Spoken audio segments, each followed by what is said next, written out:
শেরপুরের নকলায় মিরেচের কমিটি গঠন, সভাপতি লতা, সম্পাদক হাবিবুর। নকলা প্রতিনিধির তথ্য ও ছবিতে এনবি নিউজ ডেস্ক রিপোর্ট। শেরপুরের নকলায় Bangladesh health assistant association BHA উপজেলা শাখার পূর্ণাঙ্গ কমিটি গঠন পূর্বক যথাযথ কর্তৃপক্ষ কর্তৃক অনুমোদন করা হয়েছে।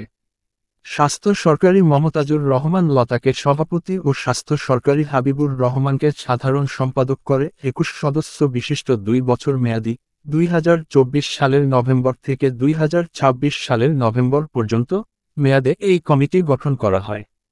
কমিটির অন্যান্যরা হলেন সিনিয়র সহসভাপতি মোহাম্মদ রফিকুল ইসলাম, সহসভাপতি উম্মের রায়হানা, ২ জন যুগ্ম সাধারণ সম্পাদক ফরহাদ মিয়া ও জান্নাতুন নাহার মুনমুন, সাংগঠনিক সম্পাদক খন্দকার শরীফ হোসেন, অর্থ সম্পাদক শাহিনুর আলম, বিপ্লব, দপ্তর সম্পাদক রফিকুল ইসলাম, চাইনিজ, প্রচার সম্পাদক সোহেল রানা, মহিলা বিষয়ক সম্পাদক মোছাম্মদ জাহিদা আক্তার, স্বাস্থ্য বিষয়ক সম্পাদক মোছাম্মদ আফরোজা বেগম, ধর্ম বিষয়ক সম্পাদক মোহাম্মদ হাফিজুল হাসান, ক্রীড়া ও সংস্কৃতি বিষয়ক সম্পাদক মোছাম্মদ শেফালি বেগম।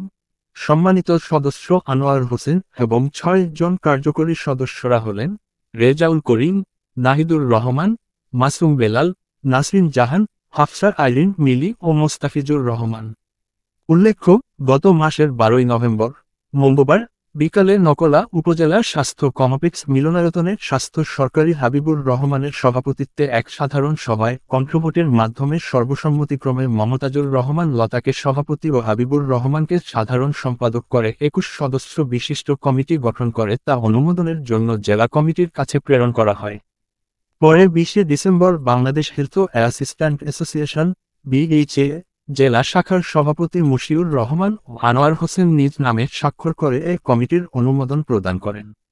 অনুমোদিত এ কমিটি ২৯ ডিসেম্বর রবিবার বিকেলে উপজেলার নেতৃবৃন্দের হাতে পৌঁছে।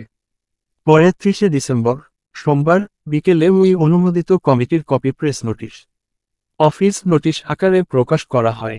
ANB News 24.com Nakla Sherpur.